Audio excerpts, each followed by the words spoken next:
Welcome to the Sisterhood in Politics podcast, brought to you by the Consortium for Intersectional Justice. The Consortium is an international expert body that specializes in promoting democracy and in business and human rights. And the Sisterhood in Politics podcast is a flagship podcast that features women involved in transformative politics from different parts of the world.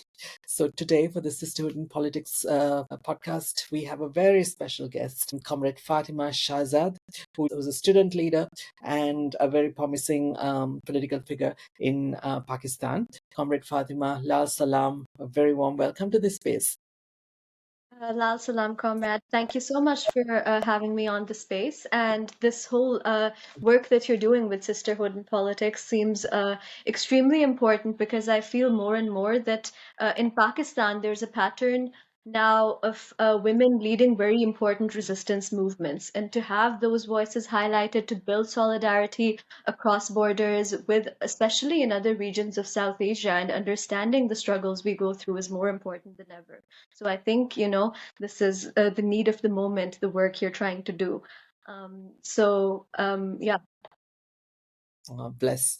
Thank you for those words, Comrade Fatima. And also, when you said Pakistan and women doing transformative work in the political sphere of Pakistan, we cannot not mention the name of Comrade Maharang Baloch, Dr. Maharang Baloch, who is currently still in prison.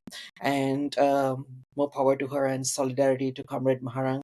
And we need to keep saying her name in all the rooms we walk into, right? Yes, absolutely. I think for so many women of my generation who want to do revolutionary politics, resistance politics, I mean, the Baloch movement and the women that are playing a leading role in it have had a huge influence upon how we think about these very important questions. So, I mean, for me on a personal level, it's a lot in our politics changed with the Baloch Long March. And when the Baloch Long March came to Islamabad, led by Comrade Mahrang and Sami and all these brilliant Baloch organizers, and it was in the winter cold that they came here, stayed for 2 months in Islamabad Press Club. You had families, students, children, and women leaders organizing it all. And their basic demand was just to know whether their loved ones are still alive or not. Could they hope for their return? So, that was mainly what the sit-in was all about.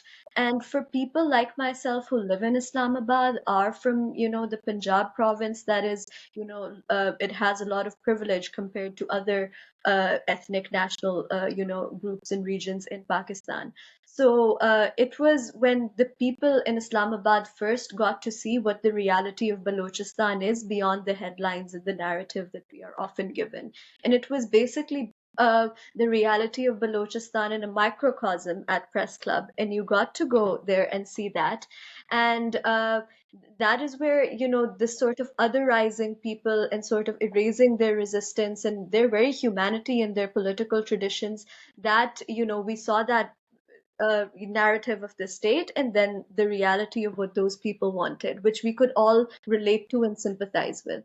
So, when I went there, our organization expressed solidarity. I remember it was our first federal congress. It was during the same days when the Baloch Long March came, and the first thing we did after wrapping up the congress was we all went there and to meet our Baloch comrades and express our solidarity with them.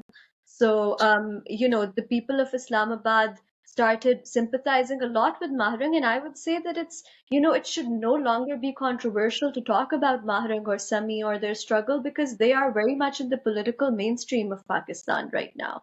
That needs to be talked about. The struggles they represent need to be talked about in Balochistan. And I hope that increasingly more people will do so. This is like a whole paradigm shift that happened after the Baloch March came to Islamabad. And people did, start supporting and learning more about what goes on in Balochistan. So I'm really hoping that for those of us on the left, we are able to build meaningful solidarity out of this and, be unwavering in our support for our comrades there.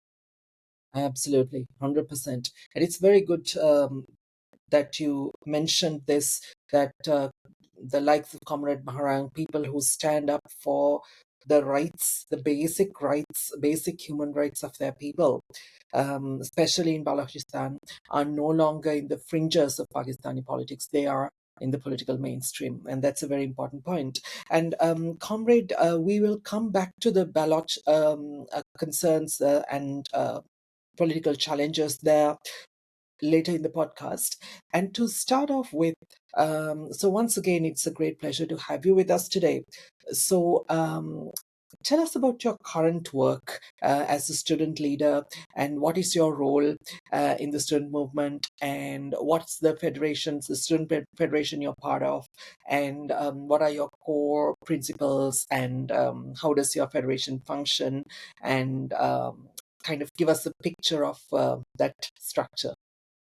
Okay, so basically, I've been serving on the Federal General Secretary position of Progressive Students Federation, and I was actually, the first ever woman to serve on a federal level on the General Secretary position in Pakistan of a left student, organization. There were many inspiring women that made space, for people like me to do this politics, during the times of the National Student Federation. You did have women leaders on the provincial or national levels like Punjab and Sindh and other places. But on a federal or central level, this wasn't, this never happened before.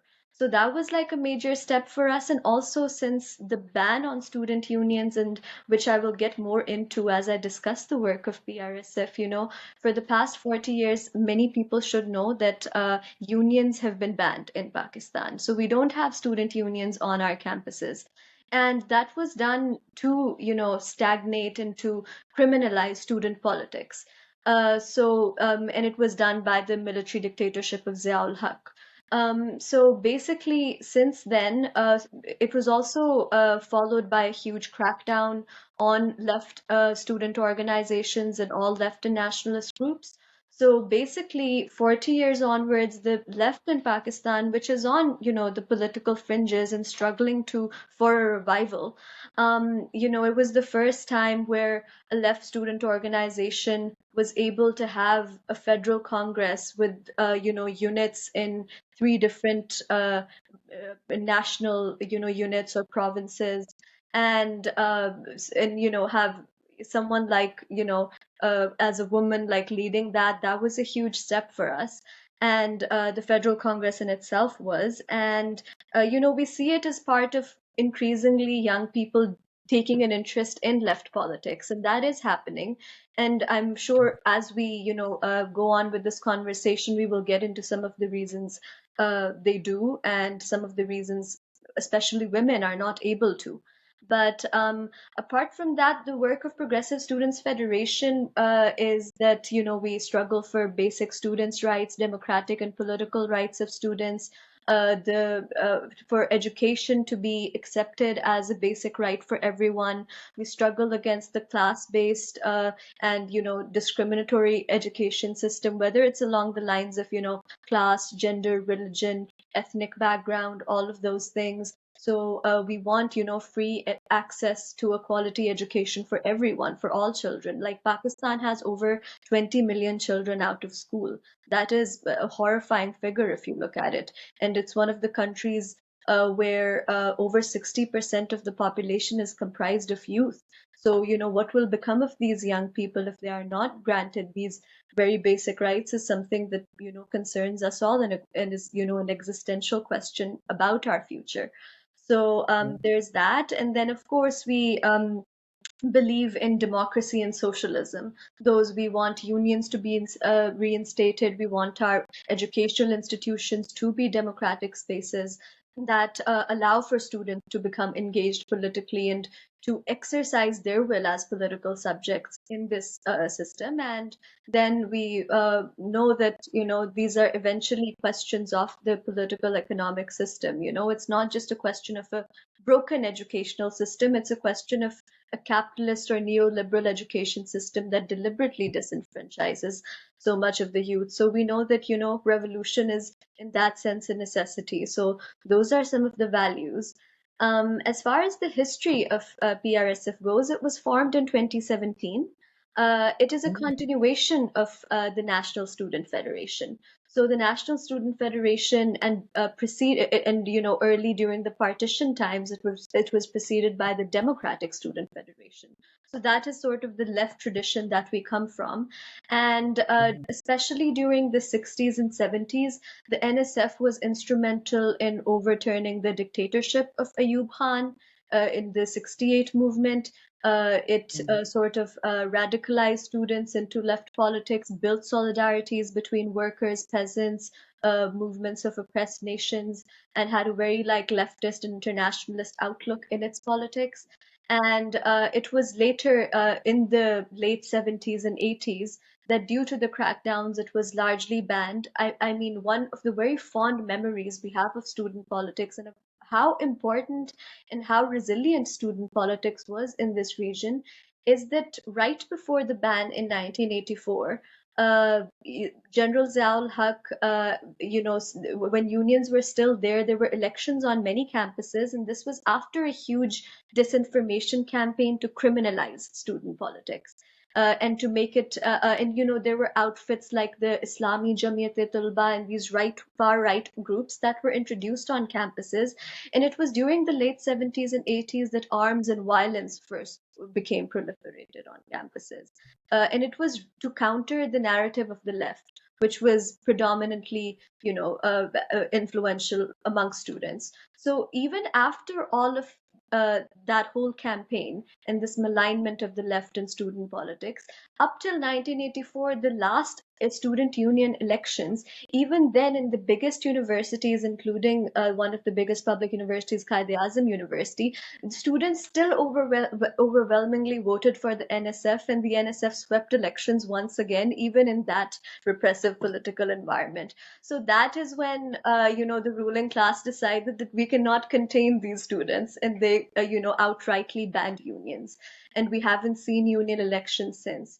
But, student organizations still continue to work, still continue to rebuild, and that is pretty much the effort and the work and the political tradition that we wanted to continue with PRSF. What a resilient political tradition, and I think it's a I would say a lot of responsibility, and quite a scary kind of responsibility as well, because you're up against a very powerful structure, right? Very repressive structure, but at the same time, comrade, deeply inspiring, because despite all of that repression, right, the story I hear is that this movement cannot be suppressed, and it keeps, like a flower blooming, it keeps blooming, and nobody can stop it. So thank you for sharing that historical trajectory of the student movement in Pakistan. And when it comes to you, Fatima, what kind of drove you to into politics? Like, what were your motivations to get involved in this work? Basically, I think it's many of the same sort of political, economic, social challenges that so many young people and women face in society. It was a disillusionment with the political mainstream, like the same two, three parties that we have that sort of are given turns in this system on and it's also interesting that in Pakistan, even if you support one of the mainstream parties, none of them are even allowed to, keep a full term. After 3 years, there's some unrest. If you look into the political history of Pakistan, there's no party that has really completed its tenure. So that's one thing. So you that gets you into questioning the effectiveness of the of the options that are being presented to you. And then it was also the realization that none of these political forces of the mainstream address any of the challenges that we face. They don't have a solution for record high unemployment. They don't have a solution for, they're in fact carrying out increasing privatization and commercialization of education, which means that my fees in every semester are going to drastically increase. There's no platform on campuses which I can take that up for. Then there's something in Pakistan where when you go into a university, when you get your admission, you are made to sign this affidavit that says I will not be involved in any political activity. And if you do, you can, effectively be expelled, or the university can take any action upon you. So, this is the extent to which student politics and our political expression is criminalized.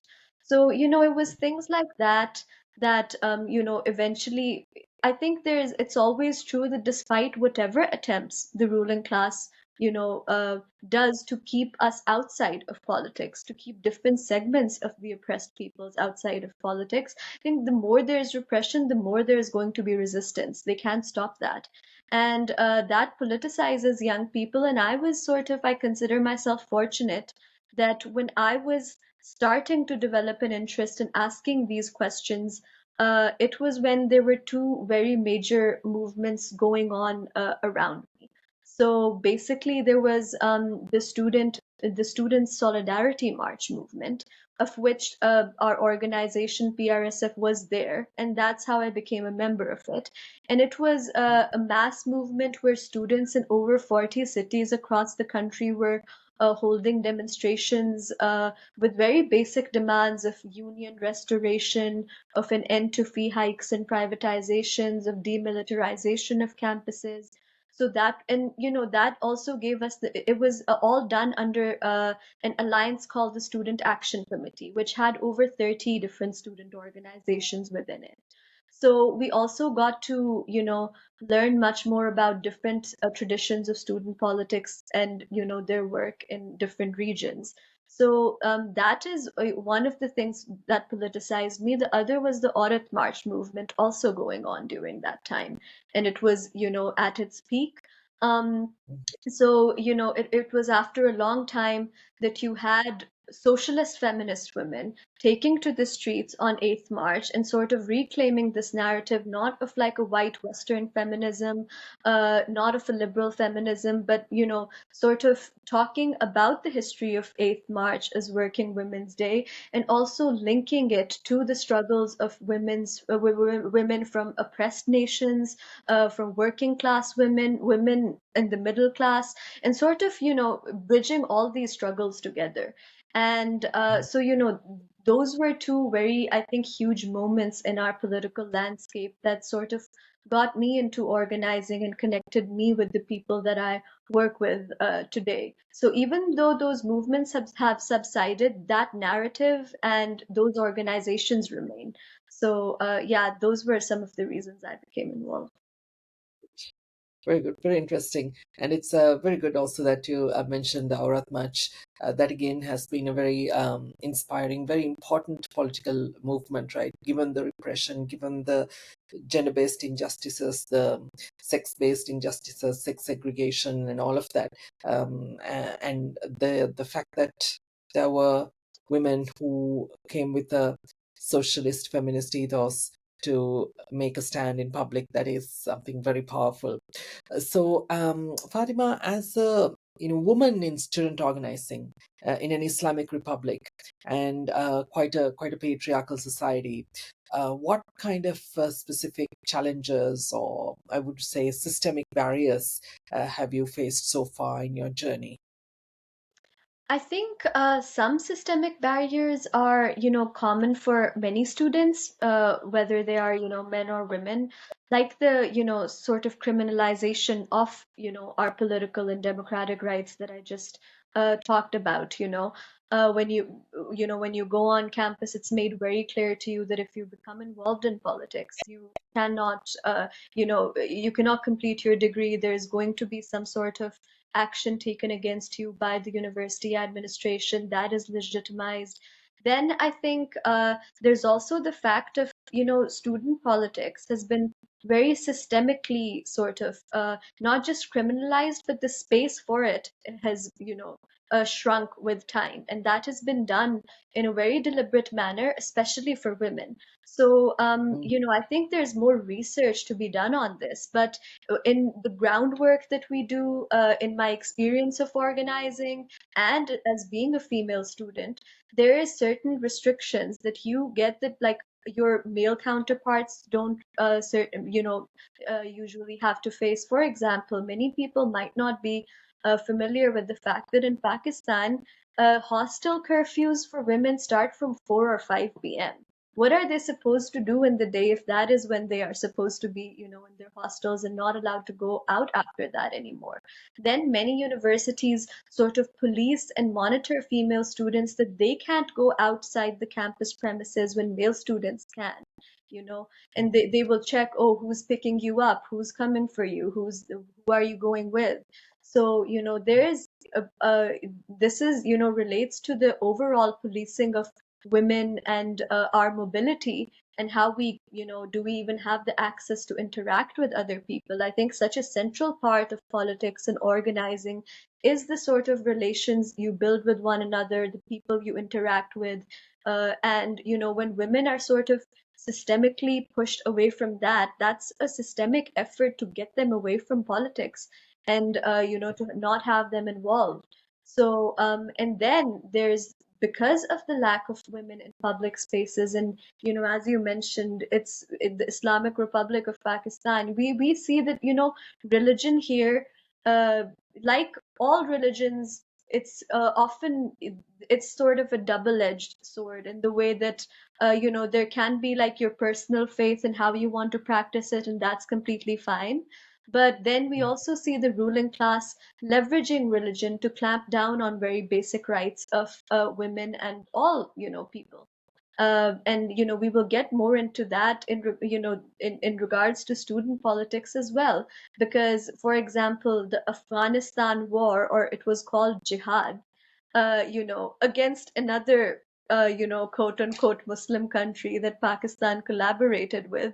The ban on unions was done to sort of completely clamp down on the student movement that could have potentially opposed that war from happening in the first place. So, these questions are linked. The Afghanistan war was also done under the pretext of a religious war, although it was done in collaboration with US imperialism against another quote unquote Muslim country. But, we saw that student unions were also banned because the student movement played a very active sort of anti imperialist and anti war role in this. So, when you talked about the Aurat March, one of the main sort of narratives you hear against the Aurat March is from right-wing religious forces, and the whole state and media apparatus is sort of leveraged to paint women who do politics and talk about their very basic political and economic rights or social and economic justice, and paint that as something that is anti-religion. And that is just not true, and so many organizers have been pushing against this. And so, women in politics are maligned, and, the perception of a woman doing politics is extremely distorted due to these factors. So, those are the overall challenges that, I have faced, other women have faced. I've been relatively privileged in the sense that I come from like a middle class family, so maybe I don't face as much of the economic pressure and limitations that, other women who come from working class backgrounds get to face. But these, broader patterns of how your educational institutions, political structures sort of, marginalize you and place restrictions upon, or your access to political spaces or public spaces in general, I think has, affected me and many other women who want to do this work. Absolutely, and it's very good that you mentioned the intersectional dimensions of this, in the sense that the intersecting realities, the social class dynamics, and probably ethnicity kind of belonging dynamics. When you're Punjabi and as Pakistani citizen, it's one thing, and to be from Sindh or Balochistan, that's another thing, right? And these realities intersecting makes life a lot more difficult for a woman who wants to engage in public life. And one thing that you mentioned about the universities actively suppressing student organizing and student protest, that is quite an alarming reality, right? In my own country, in Sri Lanka, there is quite a vibrant student movement, and the students do rise up in protest quite often, which is a good thing. And however, in that movement, there is also quite a bit of patriarchy, so even in the left movements, for women comrades to find their place, especially to access positions of responsibility, right, positions of office, it's not an easy ball game. So at the same time, we also have those critiques that are made. Our students are, wasting their time, especially student organizers of the left. You try to paint a very negative picture of them in the media, and this is how I presume the capitalist patriarchy tries to maintain its position of power, right? I mean, you said that very well with regards to the Afghan war.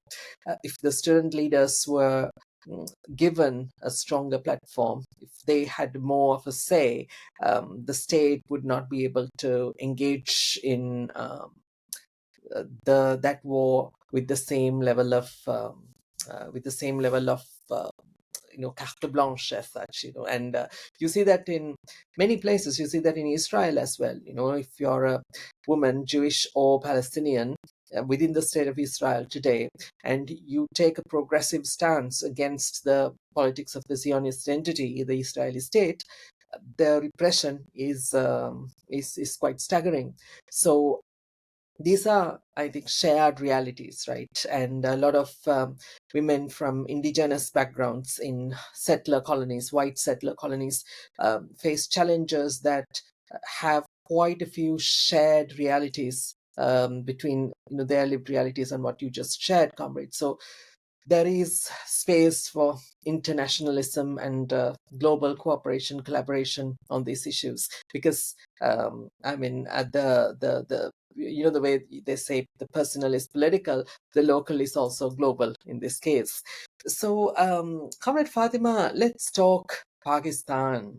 So, a state apparatus with a very powerful armed force, and so it's a state that has conflicting relationships, I would say, with the many diverse linguistic, ethno-national minorities who live within the confines of the borders of the Islamic Republic. And so especially the Baloch people, the Sindhi people.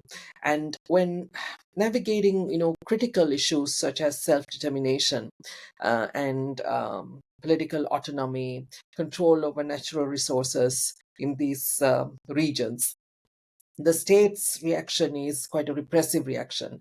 And if you look at deeply divided societies, such repressive reactions have never really worked, right? In Sri Lanka, with the Tamil Tigers, for example, the government of Sri Lanka, yes, flattened the Tamil Tigers, ended the military offensive and the military activity the Tamil Tigers had launched against the state.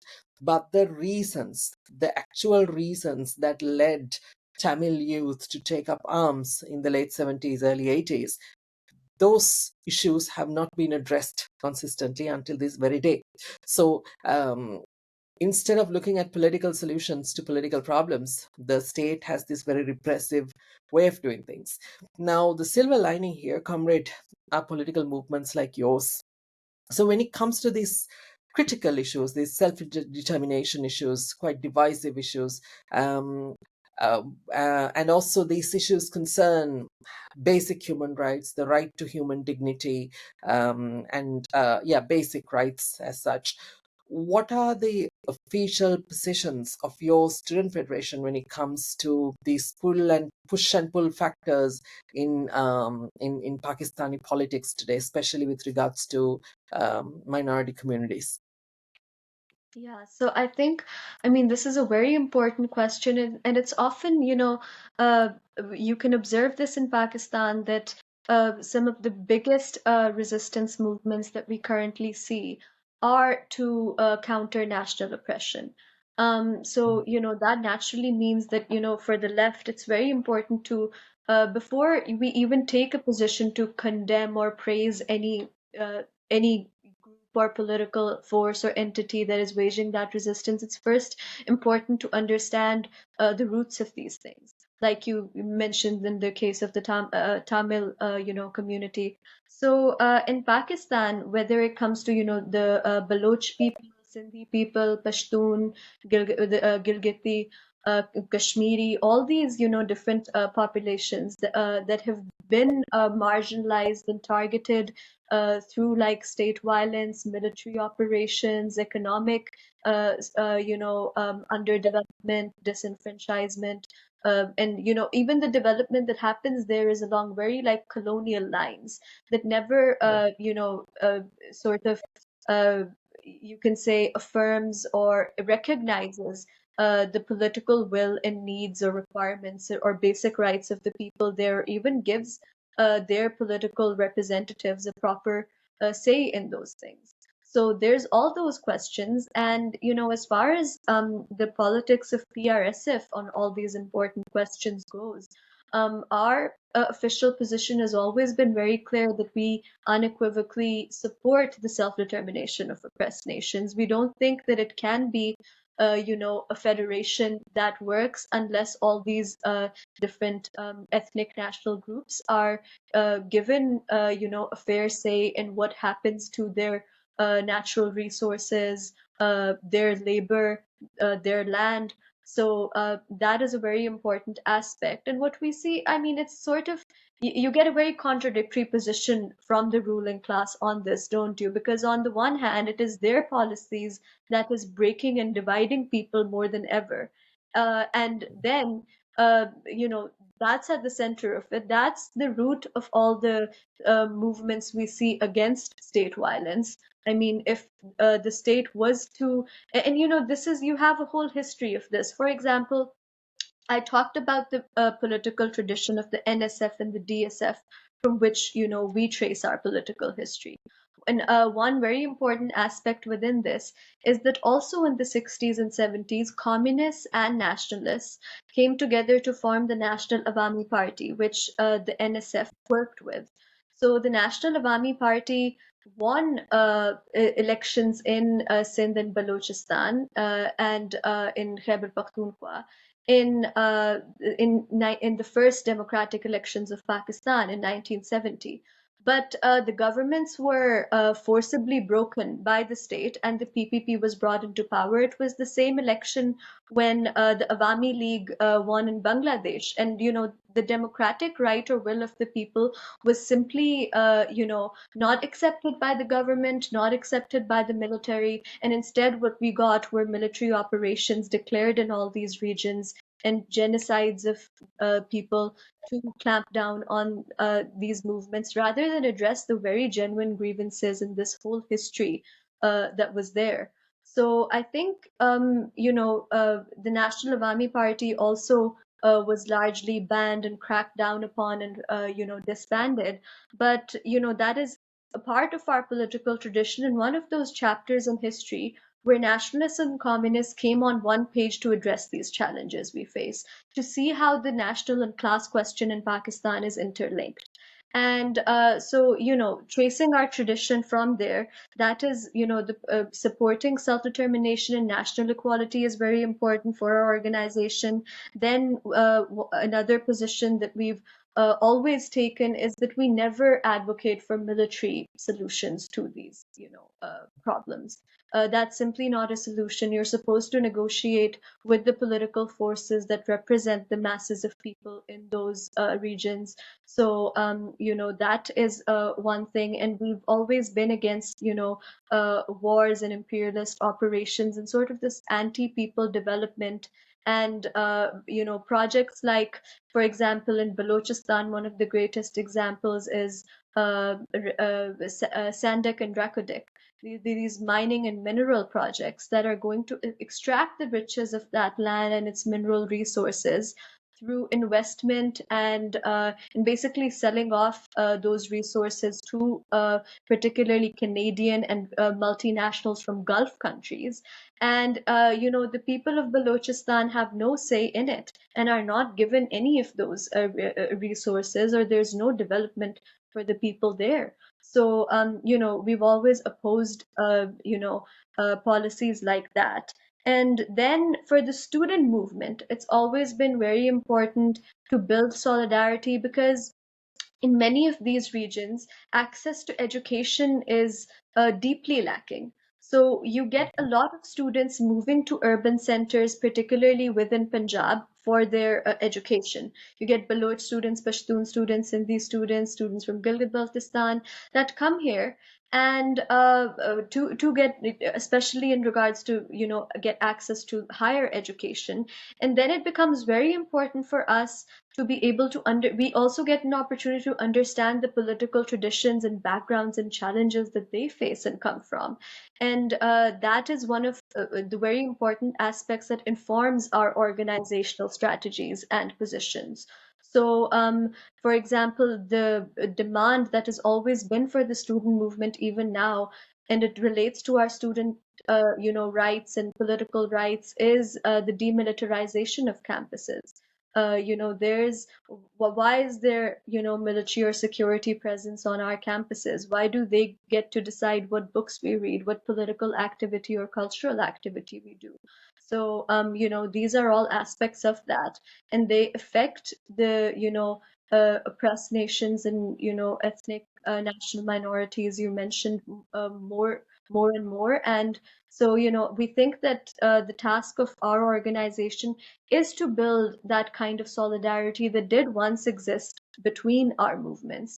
And I think, since PRSF is not solely a Punjab-based organization, it's in Sindh, it's in Pakhtunkhwa, it's in Gilgit-Baltistan, and in Punjab. So we also try to integrate those principles into our organizational structure to make sure that students and young people that join from all these different regions have their politics reflected in our organization. So, the structure of the organization gives equal representation to, all these ethnic national regions. And, which is why it's called a federation and actually functions like one, unlike the state, which does not, take into account any of, the grievances and, the uneven development and discrimination that is exercised upon these communities. Mm-hmm. Right. Thank you very much for that explanation, Comrade Fatima. And also, while listening to you, what I was thinking was colonialism. I mean, you mentioned the word, right? I mean, drawing borders on other people's land, a very British thing to do. And they drew borders in Ireland, created a major conflict, 1921, and then they drew borders in Israel. Then they drew the border in the Indian subcontinent. And it is as if our establishments, the political establishments, like if you look at Islamabad, the government in Islamabad, if you look at the government in Delhi, these establishments seem to function along the fault lines established by the British, over half a century ago, even today. So the way in which they see each other, because some borderline, some white guy drew a borderline, on somebody else's land, and then one state or one province or one region, the Punjab, was divided in half. Another province like Kashmir divided in half. Balochistan, half of it is in Iran, and it's a disaster, right? And it's a complete disaster, and it's surreal that we continue the same drama of the 1940s even today, instead of looking at our people as our own people, and finding political solutions, right? Why should there be this much antagonism? Is there no other way possible? When the like one example I always think of when it comes to these issues is the European Union, a continent where there was like really, really bad internecine conflict for many centuries. Ultimately, one guy, Robert Schuman, came up with this idea, the European coal and steel community. And today, you cross the national border, all you see is a sign, or a signposting. And that's it. And this, I mean, Europe is a cradle of racism, yes. And if you take a train from France to Germany, The German police will come at the first station after the German border, and they will check only the people of color, the immigration papers. They'll ask for the to see the passports of the people of color. Those things do exist, but overall, you have the possibility of crossing borders, and these old ways have led to new ways and more comforting ways for everyday people to live their lives. I have met people in Canada, for example, Punjabi people. They say that, yes, where I come from in the Punjab, it's on the Pakistan side, but it's very close to the big airports in India. So, however, because of my passport, even if you're a Canadian citizen, if you're from a Pakistani background, there is no way you can land in India. So, I mean, for how long are we going to continue this kind of carry on, right? And what are your thoughts on the inclination of the political class in our entire subcontinent? This is not only a Pakistan problem or an India problem. If you look at every country in the subcontinent, you will see that we still cling to something that the British gave us, the framework that the British gave us, and we haven't decolonized our minds politically. What are your thoughts on that one? Yes, I mean, I would completely agree with what you said on that because, when you, it's also sort of an erasure of indigenous history, right? And that has also been a tactic of colonialism since ages. To sort of reject and cover up the shared history that so many communities and peoples here have and share, the traditions we share, the politics we share, the resistance to these very colonizers that we wage together and share. Right. So, yeah, I think, in the case of Pakistan, in its very formation, you have a complete, denial of history that takes place in regards to Balochistan. Many people don't know that there were, areas in Balochistan that were forcibly annexed, to form Pakistan. People don't know that, in regards to Khyber Pakhtunkhwa, another, the Durand line, which has been drawn, it divides the Pashtun Afghan community, those, that are in Afghanistan and then those that are in Khyber Pakhtunkhwa. They insist to be called Pashtun Afghan people because that's who they are. You cannot just draw a border and erase their, centuries of history and identity like that. So, we see that all over with the examples you gave. So I think it's, high time that we, stop talking in the same colonial framework to reaffirm, that structure. And we see that the institutions that the British created, uh, those are the institutions that are most eager to defend these policies, to defend those decisions that, colonists took in the 40s about our land, about our communities, our resources, about our political structures and economic systems. So, from the political institutions to the bureaucracy, the military, education, all of these things you see being done on colonial lines. For example, one of the very prominent examples of this is that people who determine, the financial policy in Pakistan are appointed by the IMF. They're not, people from necessarily from here that, come from a political tradition or understand these issues. So, in the same way that, there's people who go to private educational institutions, then go to study abroad in these elite institutions, then they come back with a very sort of colonial lens through which they approach their own people. And that is how policies are made. So, you have this all over the political system, and we see these fault lines and cracks, and they all originate from British colonialism and its crimes against, the people of this region.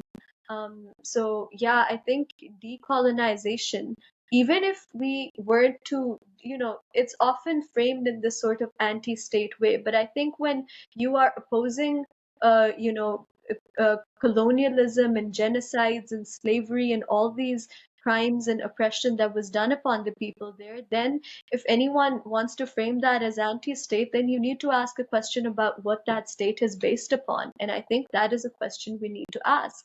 And so I think, when it comes to modern day solutions to these problems, they don't necessarily, even if they don't mean restructuring borders, like you mentioned, the example, like we could still have regional peace and cooperation and good relations with all these countries and all our neighbors.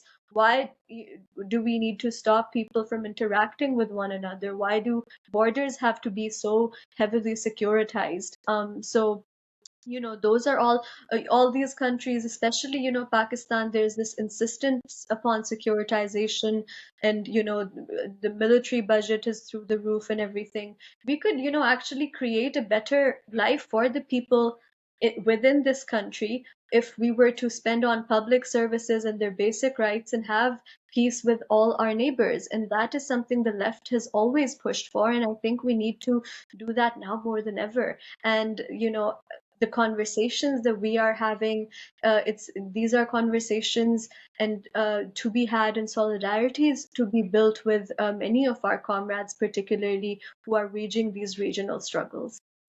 Absolutely. And you see, comrade, one thing I say, sometimes it's a harsh thing to say, but see what your point is. Before I go to what I wanted to say, your point is absolutely spot on. These people who go to study in these elitist Western institutions, be it Ivy League or the Oxford, Cambridge kind of places, they come back home and they operate as Comrade Ibrahim Traore, the president of Burkina Faso, calls them in French. He calls them esclaves de salon. Salon is the drawing room, so the drawing room slaves, and then he also calls them valets locaux, so the local servants of the West, right? And they operate completely on a Western agenda. You talk to them about decolonial politics. You talk to them about some form of political reform that is necessary for our people. They simply don't get it. And you get that like really very strongly in Sri Lanka. You get that very strongly in India, and throughout the subcontinent, and throughout at the African continent as well. Many places that West were subjected to Western colonization. So institutions like Sciences Po in Paris, right? Fondation Nationale des Sciences Politiques. So the sciences politique they teach is actually a political science that is meant to protect French imperialist interests. And so I also completed my higher education in France, but unfortunately, I think I read too much Frantz Fanon and Aimé Césaire and everything, and I properly got radicalized and became the inquilabi I am. And there's no going back when you go on that path. So when it comes to these issues, one thing I just wanted to add was that the tide is starting to change, so a lot of indigenous people in white settler colonies, Australia, what we know as Canada, people are asking for treaties. So in Aotearoa, New Zealand, there is a whole movement that is asking for what they call a treaty-centric Aotearoa, where the indigenous people would have full autonomy over their affairs. So there'll be the crown, the Western colonial, British or whatever crown, and the indigenous leaders operating in parallel as two separate entities with mutual respect for each other. So and when it comes to our subcontinent, we really need to, like, in the next 50 to 100 years, I think the shared challenge we face is this is the term I wanted to mention earlier, to bury the British as such, bury the ways in which the British used to do things in the subcontinent. Like, for example, there's a lot of antagonism between the Sri Lankan state and the southern Indian states of Kerala, Andhra, Tamil Nadu especially. But whereas, what is our history like? Our history is one of ties of kinship with those parts, and people moving easily from one place to another, and with shared languages, shared culinary traditions, shared literatures, and so many shared realities. So we need to figure out ways in which we can build cooperation and build innovative ways of governance. And the interesting part of this is, in the countries of people who imposed these very violent, restrictive ways of doing things upon us, in their countries, they have come up with modern day solutions. Look at Northern Ireland, multi-layered agreement. You call it an agreement to disagree, the Good Friday Agreement. So many layers involved in it, and it has its cracks, but it is a workable agreement that has enabled Northern Ireland to move towards relatively durable peace. And if it can be done there, it can be done in other parts of the world. It can be done, with obviously taking the local specific realities into account. But the mindset of that esclave de salon, the drawing room slave, is that we cling to those colonial spaces. So what you have in Islamabad, what you have in Delhi, what you have in Colombo, although our own people run those places, brown people run those governments, those are very colonial establishments that work against the interests of our own people. And that is what I always kind of think. What are your thoughts on that? Yes, absolutely. I mean, I think that, you mentioned reading Fanon, and so I think it's very important to understand the character of our national ruling classes. In, the context of Pakistan, it's a ruling class that cannot even, it has never carried out, one of the things that capitalism is often characterized by is, industrialization. Mhm. But in Pakistan, the ruling class never even carried out proper industrialization. You have like a ruling class that is solely focused because from the get-go, the purpose or the sort of agenda that imperialism saw or leveraged with the Pakistani state was to use it as a base to wage military operations into, Afghanistan, into wherever during the Cold War they speculated, Soviet influence or any, state that would align with the USSR during the 20th century. And it's also interesting that the struggles against national oppression that wanted sort of, a new a political formation that accepted and recognized the political autonomy of all these ethnic national communities. They were also, aligned with the USSR and the global left throughout the 20th century. Whether you take the Pashtun struggle, the Baloch struggle, the Sindhi struggle, these were all, political forces that were aligned with the USSR. It was solely the Pakistani ruling establishment that decided to be the most aligned state in the Cold War with the US. Right. And you see these military operations within its own borders and then beyond into cases like Afghanistan.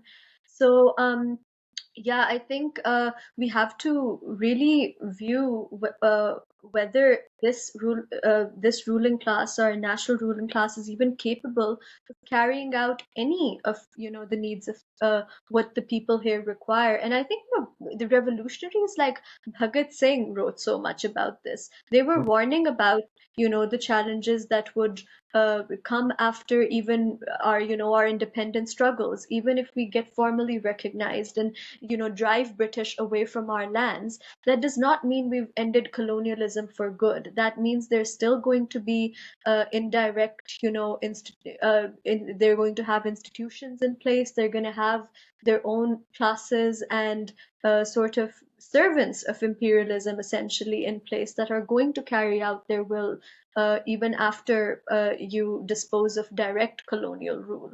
And I think Fanon also very notably said that colonialism goes naked in the colonies, and that is something we see that Western countries often pitch themselves as very, that they acknowledge human rights and political freedoms and whatnot, and it's actually the third world that is, there's too much political censorship and repression and this that. But what you see is, imperialism in all these Western countries again and again sort of undermining the political will of people, toppling these, regimes or that, talk about sovereignty or representing their own people and their own interests.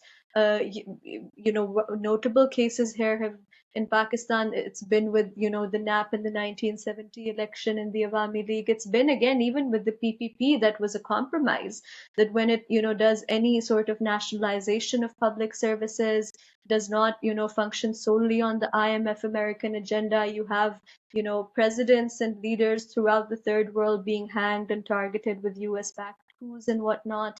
And even today, there's this face of colonialism that persists, where you see indigenous people being treated with the most like brute force. For example, in Balochistan, none of us ever remembers one Baloch protest that was not met with bait and charge or water cannons or arrests or something like that.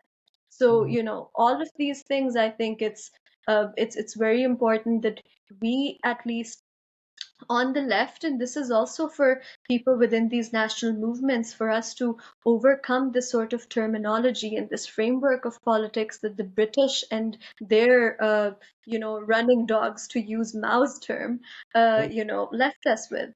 So, yeah, so I think it's extremely important for us to offer an alternative that speaks to the needs of all these communities and our people, and all oppressed classes and groups. Yeah, absolutely, 100%. 100%, comrade. And so when it comes to the question of Balochistan, so we've touched on Balochistan so far in our conversation. Like we said at the beginning, so Comrade Maharang has been in prison for almost a month, and there's no sign of a release. And he was not even released for Eid. And so, what are your thoughts on Comrade Maharang's sacrifices and her, resolve to stand up for her people? Like she's an unflinching voice for her people. I mean, Baloch folk singers sing for her, and there is this sense of love among her people for her, right? I mean, that's very clear out there to see, and it's also very clear that she has inspired a huge younger generation out there, and I'm sure there are many young Maharangs, 12, 13 years old and above, who are waiting to join this inkilab. So what are your thoughts on Comrade Maharang and the precedents she has set? I think that Comrade Mahrang and the contemporary Baloch struggle represents some of the best political traditions in our region.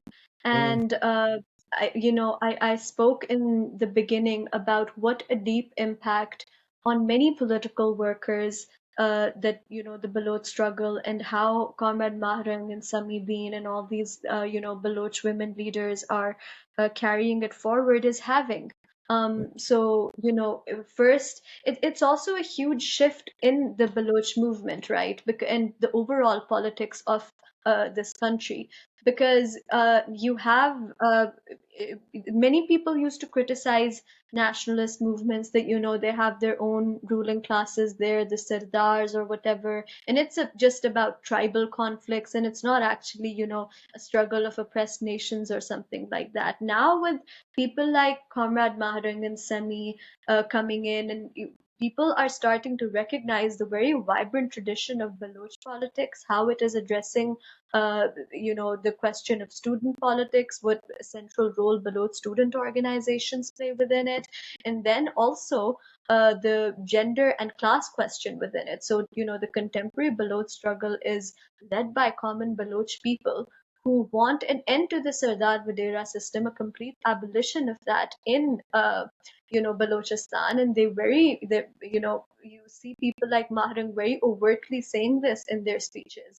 And one of the things that the contemporary Baloch movement prides itself on is that they've gotten rid of the influence of the Sardars that used to be in the state's pocket and essentially serve the same role that we would say that our national ruling class serves for our former, colonists and the imperialists of the day.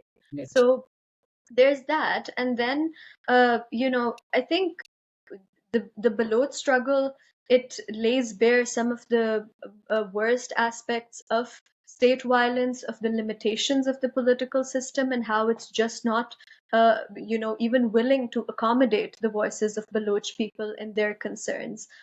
What more can a movement do if they, march from Turbat to Islamabad? When they come here, there was bait and charge, there was water cannons used upon a long march of women, children, and families. And even back then, you had Comrade Mahrang, arrested on completely baseless charges. It was a peaceful protest. And then again, when they came to Press Club, it was for the first time that I saw a protest being treated in the way that it was, where there was barbed wire brought all around Press Club to completely isolate the sit-in. Then there were cameras installed to monitor them day and night. Then there was this one entry point amidst that barbed wire where they wouldn't even allow the people of Islamabad who sympathize with the protest or simply can't stand people being treated like that to give food, water, or blankets to those people. So that was what we saw, the administration and security sort of treating the Baloch people, and that is what got people into questioning what happens in Balochistan and what we are told. And but I think one of the most reinvigorating things about this entire struggle was when Mahring and Sami and the Baloch March returned to Balochistan. You had masses of people greet them in a way, and sort of uh, affirm that these are their political leaders and their voices who genuinely speak for them, which no parliamentarian or politician in Balochistan can boast. Like the support that Comrade Mahrek and Sami and the BYC has is something that the mass majority of Baloch people identify with, and so that's not something that you can just get rid of by repression. And that's a narrative that so many people outside of Balochistan, in other parts of Pakistan, and also throughout the world are getting to learn about and become aware of. And I think that's one of the very important things that, you know, Comrade Mahring has done and the BYC has done, that so many more people are learning about Balochistan, and it also comes at this time where the global solidarity movement for Palestine is at its peak. So you have indigenous people fighting against, decades of colonial violence and its legacy. And so, there's this sort of internationalism and solidarity and parallels between all these struggles against, global imperialism and those in our national ruling classes that carry it out. So I think Mahrang is sort of a symbol for that resistance of uh, against national oppression, against state violence, against global imperialism and capitalism in this region. And I think that uh, her resolve is clear in the fact that she's not giving up on her people, even despite pressure in prison, when people are, activists are forced to negotiate and give up on their, political struggles. But she's clearly not doing that, and she's penned a couple of very moving letters to her people. And to all revolutionaries from there. There was one on Eid, then there was another that she did a couple of weeks after she was in prison. And so, you also get to see Mahrang as a political thinker and theorist advancing, revolutionary thought in her region. So I think that that's very important for us to learn from and, of course, show solidarity with. Absolutely, 100%. Very well said, comrade. Yeah, so that movement keeps growing, irrespective of what the state tries to do. I mean, until such time that the state reaches the realization that political problems need political solutions, the Baloch movement will keep growing. And so, on that note, Comrade Fatima, what about the situation in Afghanistan? What is referred to in the press as gender apartheid. So the Taliban being back, they have imposed this strict gender apartheid, which is taking its toll on the daughters of Afghanistan, especially the women and girls of Afghanistan, and also gender minorities, sexual minorities of Afghanistan. So, what are your thoughts on this situation? Do you see a potential way out where the rights of women and girls in Afghanistan could be addressed in any uh, shape or form constructively?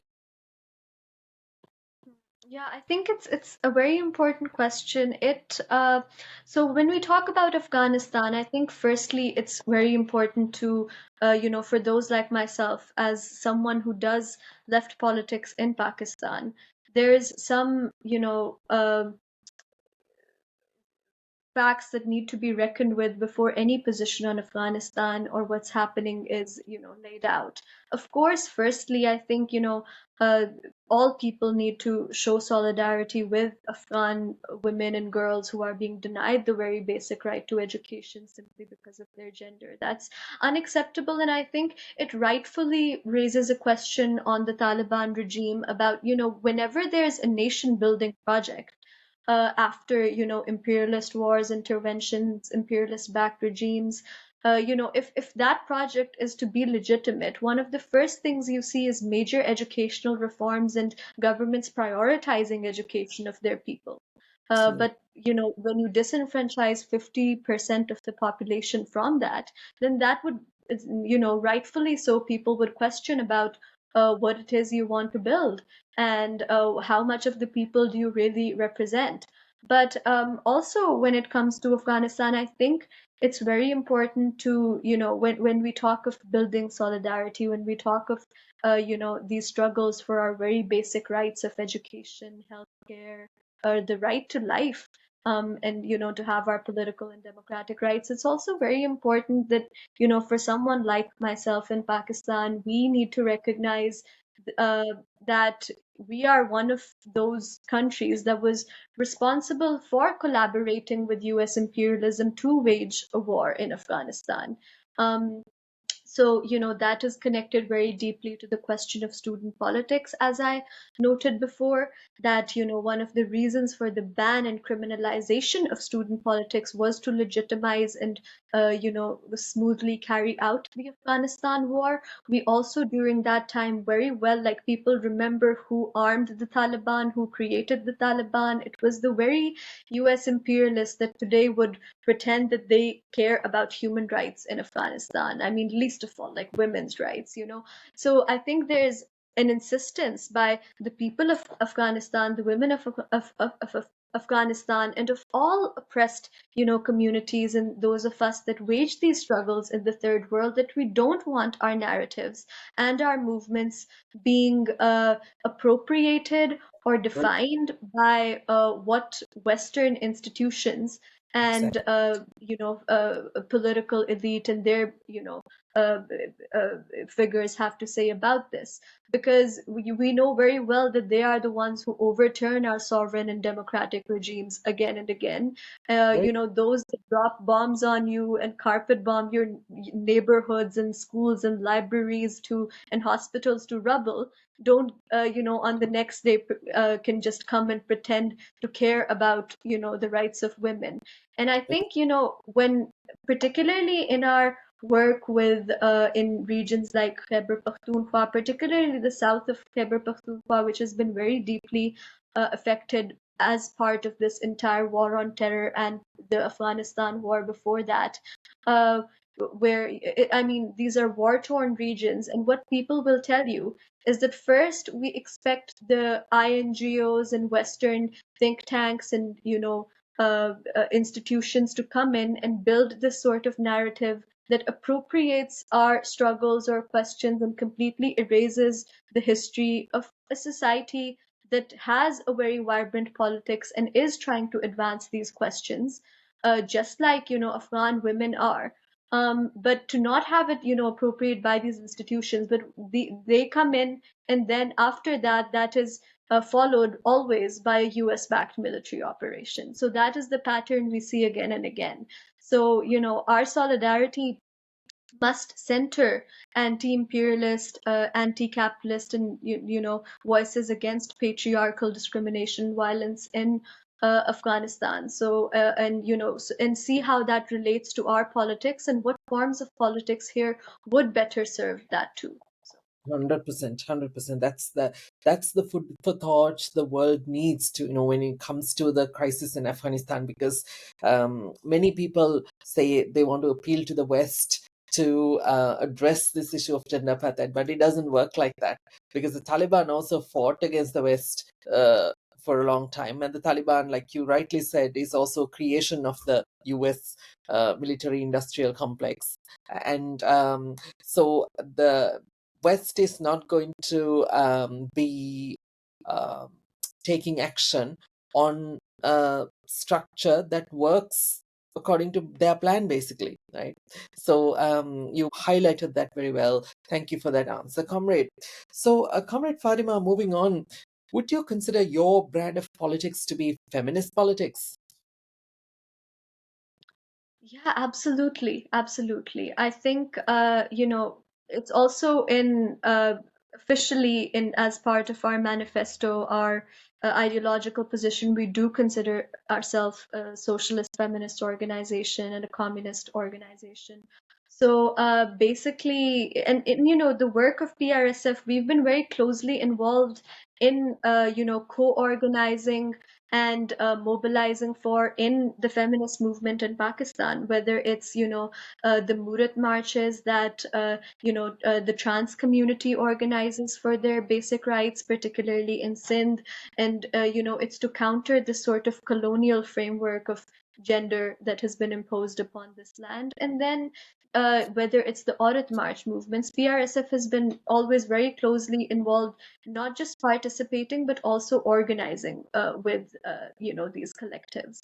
So there's that, and then I think more importantly is the question about, do our political spaces allow for women to come in and do the politics and lead and make decisions like they would for any man or anyone from any gender. So basically, I think that has been a question that we've increasingly wanted to address, because as you note, when you're in a patriarchal and capitalist society, that does seep into even left organizations and our mindsets and how we are socialized. And the practice of political education and organization building and how we define our structures has to constantly address these questions to keep these reactionary and counter revolutionary tendencies like individualism, patriarchy away from our spaces. And that has to be something that is very consistently and closely and done in a very dedicated manner. So for example, when I became part of the left and joined PRSF, uh, way before I was federal general secretary, I was trusted and elected by comrades to work on the district general secretary position in 2021 in Islamabad, Rawalpindi. Even then, around me, I didn't get to see female comrades leading student organizations. It was refreshing that after we did our district convention, other organizations also started electing, women onto such positions. But I mean, more than electing women onto such positions, does our everyday political work and are our spaces conducive to the political development of, women to be actively involved in these struggles that we are waging? That's such an important question. And when we talk about being a revolutionary, being a comrade, of course, at some point, we recognize in this struggle that, our days and nights become one. You sort of learn to overcome your fear of many things. And, that this is sort of the central thing that drives your life and all. But that is always a result of very tireless political education and, commitment on not just an individual, but a collective level. And Yeah. so, do our collective spaces nurture that sort of culture that allows women to also take those steps. And Mm. women are faced with and confronted with much more difficulties than men are in that regard. Yeah. There's, of course, the question of class. There's the question of, the question of gender pans itself out in very simple things. Like the most simple sort of example, apart from the hostel curfews, restrictions in academic institutions that impede us from becoming involved in politics in public spaces. Another is just simple things like, okay, what time are you going to keep your meeting? How are you going to ensure that your female comrades have mobility to come to that meeting? If they can't do that, then how are they going to be in decision making or be informed or on organizational matters in the first place? So, there's very basic things like that that I don't think male comrades that were leading the organization, do consciously to keep women out, but because if these things are not stressed upon, it happens at one time or another, and you do end up with an organization that is instead reinforcing patriarchy and Right. these gender like unequal dynamics that we want to get rid of. So yeah, I think this is both a question of the external factors of the social, economic, political system that affect us, and then also our subjective questions that we have to confront within the process of organization building. Comrade Fatima, thank you for the answers to that question. And moving on, you mentioned this slightly earlier in answering the question about feminist politics. When it comes to these systemic challenges that young women face when it comes to any role in public life, it's not easy, right? But still, there is a lot of work happening, like the likes of Comrade Maharang, and then the work that you do. What would be your advice to younger women and young girls watching this who would be interested in politics and a role in public life? I think, I mean, firstly, it would be that one should not be scared of engaging with becoming actively part of politics, because, politics does incorporate a very important part of your life, what sort of job you're going to get, even, for women who don't get to have an access to an education or employment outside in, formal workplaces. Even then, politics deeply shapes your life. For example, as socialist feminists, we've always stressed upon the fact that the basic labor of women is not recognized. Labor is not just something you perform formally in a workspace. Your homes are also workspaces, and women tirelessly labor there, but it's not recognized as such. Work. And, in the same way that our political expressions and struggles are also sometimes undermined or undervalued and sort of, brushed off as being not as important by a patriarchal society. But I think that necessitates that more and more we must become involved with politics. And, the podcast that you have, Sisterhood in Politics, I think fostering sisterhood in our organizations as a principle of doing politics. If one woman becomes involved, it becomes easier for 10 others to become involved, and we sort of make our spaces, more inclusive. In that way. So, if I never see my work as sort of an individual achievement, I see it as a culmination of a lot of great work that and very brave steps that were taken by women before me in these revolutionary struggles in student politics that allow me to do this. And that also, by extension, gives me the responsibility to expand it further, to understand the challenges that women from my generation, from various backgrounds, face, and how the left and our organization can be more inclusive, address those, and have women play a central role in these struggles, because there is no revolution without women playing an active role within it. And we've seen this time and again throughout history, from the October Revolution to national liberation movements throughout the Third World, in our contemporary movements, whether it's the Baloch movement, whether it's the anti-colonial movements. In Sindh, you see peasant women rising up. So, that's extremely, relevant, and it's a continuation of our history. And so, fearing politics is like fearing yourself. And we should not fear that. And we should instead, the practice of politics is actually not what, these elite politicians and the capitalist, industrialist, feudalist, backgrounds, people that come from that do. It's actually our struggles. It's actually our politics and our expressions to overcome that matters. That's what actual politics and the practice of organizing is. So I think, as a woman, you learn much more about yourself, about others, and about the society you live in and the ways you can transform that. So I think taking that brave step, and women are brave in their everyday lives.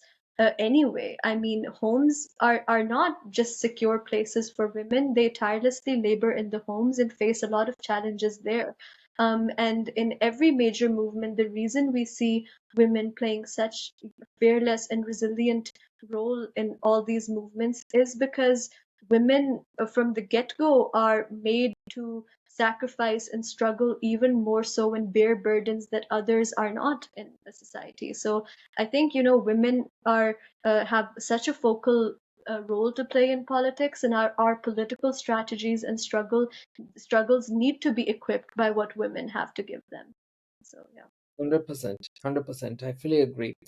So, Comrade Fatima, to conclude our discussion, when it comes to militarization, right? When we think of Pakistan, when we think of our entire subcontinent for that matter, right? People in power have this tendency to look at military solutions as the central approach to address political issues. And it has caused so much harm in Pakistan, in India, in Sri Lanka, in many other places. So, when it comes to this militarized state apparatus and challenging it, what would be like so when it comes to this militarized state apparatus and challenging it, as a woman in politics operating from a progressive place of the left, what are your thoughts? Is it a structure that can be challenged? Yes, I think, I mean, increasingly what you hear people saying is that, our survival depends upon challenging such structures. So, I would like to especially talk about the current movements that are going on in Sindh and Balochistan and Pakhtunkhwa, in Gilgit-Baltistan, even parts of Punjab, on this. Basically, uh, it's important to understand the history of this and how we got to this level of militarization of our state and society. One of the most important aspects is although Pakistan is created in 1947, there is never a democratic election up till 1970. So that firstly tells you something about how democracy was going to be practiced in this country. Then Mhm. afterwards, what you have is a third world country that has undergone the longest and most numerous military dictatorships. There hasn't been a single political party, even amongst the established political parties, that has ever completed a tenure in government. Then there's always what you see immediately after that and before elections is people claiming the elections were rigged and everything in the first place. And you have these different political groups sort of trying to leverage and have some sort of patronage from the military establishment to do their politics and to become a ruling party. So now we have our educational institutions militarized in many parts of the country. Then you have uh, Pakistan has entered yet another like IMF structural adjustment program, and with being deeply indebted, what we see is that even the economic policies are carried out not by political representatives but by the military. And that has become a very obvious fact that one cannot turn their face from. For example, there's this current Green Pakistan initiative going on, and it is basically to meet IMF conditionalities for sustainable development environment and environmentalist guidelines. Now, the way that is being done is by making 6 canals on the Indus River, which is going to destroy the Indus Delta, which is already drying out, and it's going to destroy thousands of acres of agricultural land and fertile land in Sindh. And it's going to divert those waterways to a desert in Cholistan and artificially irrigate that land to make it fertile. Then there's a whole corporate farming project being done. And the commission that is overseeing this entire project has over 28 military personnel within it making the decisions. Why are they making decisions of political and economic policy for the country? And Right. what investment needs to be brought in? So, thousands of acres of land is being sold off to multinationals, to other, foreign, investors. In this entire project, it's a continuation of colonial policies, of imperialism, and we see how the political establishment is, aligned with that. So the left analysis, has always been that we need a structure, a political and economic system that prioritizes, firstly, national equality and political autonomy of all the ethnic national communities. We need to get rid of patriarchy. Patriarchy has also been used as a strategic asset in war on terror and all these military operations that are done. So there's that aspect of it. And we see how, the feminist movement has also always seen crackdowns. Even now, Audit March, which has been happening for 5 years, they still can't get an NOC to do a march on one day in 1 year. There's always securitization and crackdowns upon it. So there's things like that. And then of course there needs to be radical like wealth redistribution in this country and land redistribution. This cannot go on that um, we have record high unemployment for youth. We have increasing privatization and commercialization of education. We have cut downs to public health and housing. So, what future is this current political establishment or ruling class promising to its people? It's nothing, and I think many people are becoming disillusioned with that. And this is, the perfect time for people to become familiar with the narrative of the left. We see it emerging in different, to different extents. But I think more and more this is what we need, and this is, revolutionary politics. We also know that you can't necessarily just reform, these policies. That relates to the state structure that you just mentioned. And we know that any sort of pro people policies, reforms, victories, they are a product of tireless political struggle. So that means that we need to be mobilized and organized in order to confront these challenges of today, so that we are not confronted with uh, the very sort of destruction and atrocities and unfettered profiteering by the ruling classes and their imperialist masters that we are today. So I think that that is the task of the left. It is admittedly difficult, but it's the only way in the long term where we can pull our people out of the political economic crisis that we are stuck in. Absolutely, absolutely. And that's a very, very critical point you just made, Comrade Fatima. And that brings us to a good place to conclude this conversation. So we took our time to have this conversation, and I think it was good that we took the time, because the perspectives you were sharing are very, very important perspectives. And especially when it comes to, to the Baloch conflict, for example, there is little international coverage. Some of it is kind of partial coverage. Impartial coverage is a bit lacking. So on that note, Comrade Fatima, all the best with your political endeavors, and may you keep thriving. And thank you very much for joining us today for Sisterhood in Politics. Thank you so much. It was an absolute pleasure to be on and have this conversation with you. And best of luck to you and your team and all the people who are involved in Sisterhood in Politics in this initiative. I hope it thrives. Bless. Thank you very much, Comrade Fatima.